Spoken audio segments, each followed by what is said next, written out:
Bismillahirrahmanirrahim. Assalamualaikum warahmatullahi wabarakatuh. Sebagaimana Ibnu Athaillah Sekandari mengatakan al-a'malu suwarun qa'imah. Semua pekerjaan itu hanyalah pekerjaan saja, ibarat patung. Waruhuha wujudul ikhlasi fiha. Dan ruhnya adalah keikhlasan kepada Allah Subhanahu wa taala. Artinya di sini kita dianjurkan untuk ikhlas dalam beramal saleh. Karena kalau ibarat patung tanpa ada baterainya dia tidak akan hidup. Dia tetap tidak artinya tidak sampai kepada Allah Subhanahu wa taala. Sebagaimana dalam Al-Quran, wa ma umiru illa liya'budullaha mukhlishina lahuddin. Itu anjuran untuk berbuat taat dengan ikhlas murni karena Allah, tanpa ada riya, tanpa ada sum'ah, ujub dan lain sebagainya. Cukup. Ya, wassalamualaikum.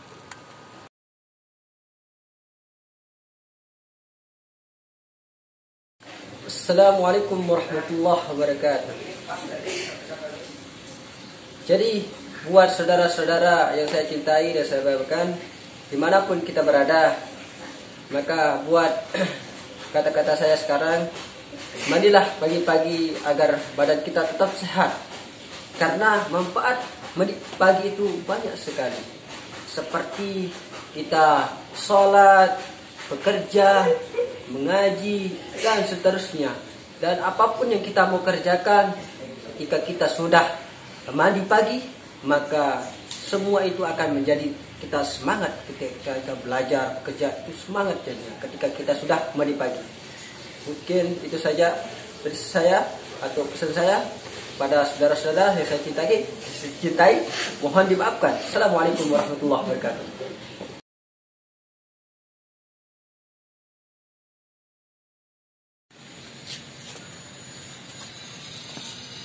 Saya teringat dengan kata Imam Al-Ghazali. Kata beliau, aku lebih menghormati orang yang berakhlak ketimbang orang yang berilmu. Karena kenapa? Orang yang berakhlak sudah pasti berilmu, sedangkan orang yang berilmu belum tentu berakhlak. Contohnya, kan di luar sana, seperti orang-orang kafir atau orang non-muslim, seperti di Cina, di Jepang, kan dia berilmu. Kata Rasulullah SAW, satu otak Cina itu dibandingkan 10 otak orang Indonesia gitu. Saking cerdasnya. Tapi dia tidak memiliki akhlak. Dia tidak menghargai orang di bawahnya gitu. Nah, kemudian orang yang berakhlak sudah pasti berilmu. Seperti contohnya para ulama kita, para habaib. Kita lihat Habib Umar dan Habib-habib yang lain, para ulama kita. Beliau sudah berakhlak, lebih-lebih sekarang beliau jadi imam besar. Sudah pasti berilmu itu.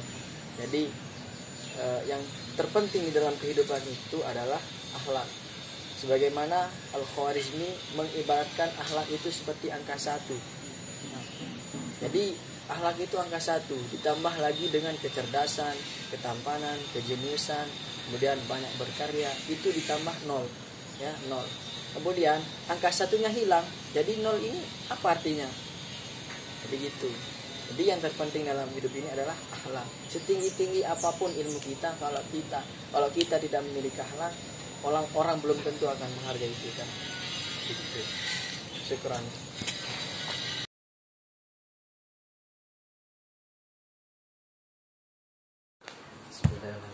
Assalamualaikum warahmatullahi wabarakatuh. Sahabat-sahabat sekalian, jikalau pada hari ini kita ditimpa musibah, ditimpa masalah, janganlah bersedih. Terima dulu, jalani dulu apa masalah yang diterima oleh Allah Subhanahu wa taala. Lalu kerjakanlah atau tunaikanlah salat. Karena di dalam surah Al-Baqarah berbunyi, ya ayyuhalladzina amanu ista'inu bis-sabri was-shalah. Wahai orang-orang beriman, tunaikanlah salat sabar dulu, lalu tunaikan sholat. Innallaha ma'as sabirin. Sungguhnya Allah bersama orang yang sabar. Nah, jadi kita ambil pelajaran dengan banyak masalah yang kita terima, janganlah kita bersedih hati. Karena Allah memberi kita ujian ini bukan untuk kita, bukan sebagai kita Dibenci. Bukan, Allah tidak suka kepada hambanya, karena Allah ingin hambanya menjadi lebih taat atau lebih bertakwa dari sebelumnya. Terima kasih. Assalamualaikum warahmatullahi wabarakatuh.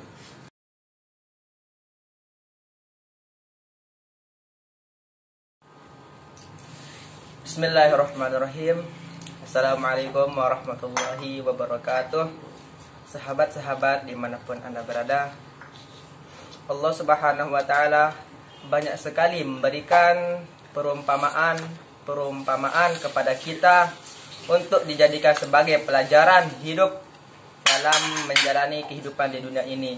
Kita belajar dari satu hewan yang Allah ciptakan, yakni burung elang. Bagaimana burung elang menghadapi musuh rivalnya, yaitu burung gagak yang sering menggagu-gagu atau mematok-matok kepala burung elang. Bagaimana tanggapan atau reaksi burung elang kepada burung gagak yang sering mengganggu, yang sering mematok-matok kepalanya? Burung elang tidak melawan burung gagak. Walaupun secara fisik burung elang lebih besar badannya daripada burung gagak, akan tetapi burung elang mengajak burung gagak terbang tinggi ke atas, semakin tinggi sehingga burung gagak kehabisan oksigen, kemudian dengan sendirinya akan terjun ke bawah.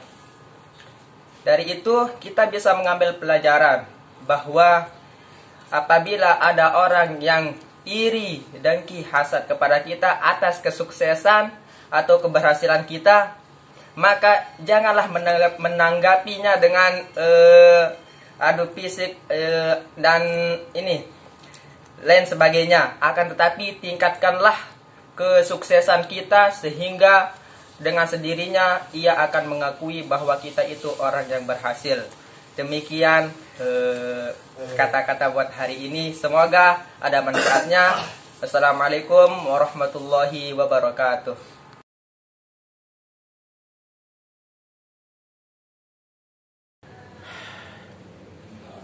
Kata-kata orang bijak dulu, engkau akan lebih menyesal bukan karena engkau melakukan sesuatu namun hasilnya gagal atau keliru. Akan tetapi engkau akan lebih menyesal karena engkau belum pernah melakukan sesuatu, mengingat tidak beraninya dirimu untuk mengambil keputusan. Jadi dari kata-kata bijak ini adalah setiap manusia harus memiliki keputusan untuk menghadapi masa depannya. Dalam keadaan siap maupun tak siap, dia harus berani mengambil risikonya. Dia harus bisa mengambil keputusan yang matang untuk atas masalah-masalah dia. Jadi bagi kalian yang memiliki masalah atau mungkin atau punya opsi atau rencana ke depan, buatlah keputusan begitu matang. Janganlah takut untuk mengambil keputusan itu. Jangan pernah takut akan kegagalan mengambil keputusan. Akan tetapi takutlah di saat kamu tidak mengambil keputusan itu dengan cepat.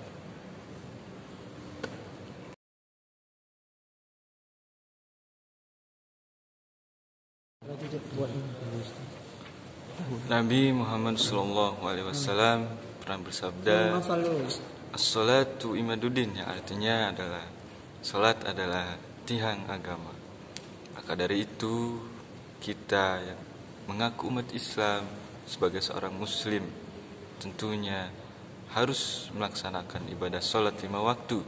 Sesibuk-sibuknya kita, serepot-repotnya kita harus dan harus melaksanakan salat.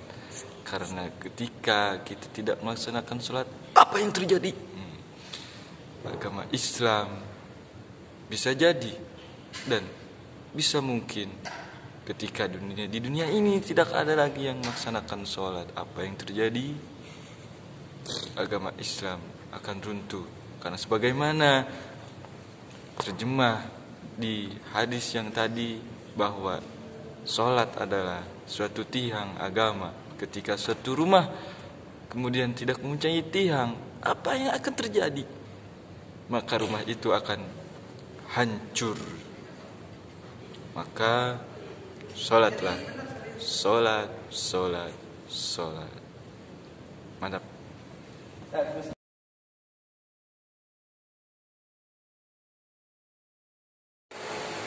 Bismillahirrahmanirrahim. Assalamualaikum warahmatullahi wabarakatuh. Teman-teman saya, sahabat-sahabat saya dari Sabang sampai Merauke. Kata-kata hari ini, bagaimana kita mengolah tahapan dalam kehidupan. Banyak orang di sekitar kita, banyak orang masyarakat kita, banyak di mana-mana pun orang memikirkan bagaimana kehidupan, tahapan dalam kehidupan. Yang pertama, mengatur waktu. Cara kita mengatur waktu yang benar. Tetapi di samping itu ada lagi yang lebih penting dalam mengatur waktu. Apakah itu? Yaitu adalah mindset. Mindset ini sangat menentukan dalam arah kehidupan kita. Sangat bertahap-tahap. Secara hakikat, Allah Subhanahu wa ta'ala memang Allah yang mengatur. Tetapi secara pikiran dan mindset kita yang menentukan. Seperti peci ini bulat terarah bulatannya. Jika kita ingin hidup terarah seperti bulatan lingkaran peci yang ada di kepala saya ini, maka pikiran kita harus bagus. Pikiran kita harus jernih. Jika logika kita, fokus kita tidak jernih, maka kehidupan kita akan bercampur aduk.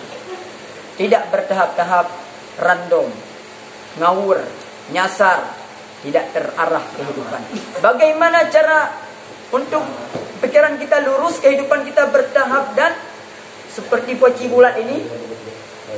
Yaitu dengan memasukkan berita-berita yang positif ke dalam otak kita dengan cara membaca buku, mencari informasi dan lain-lain sebagainya.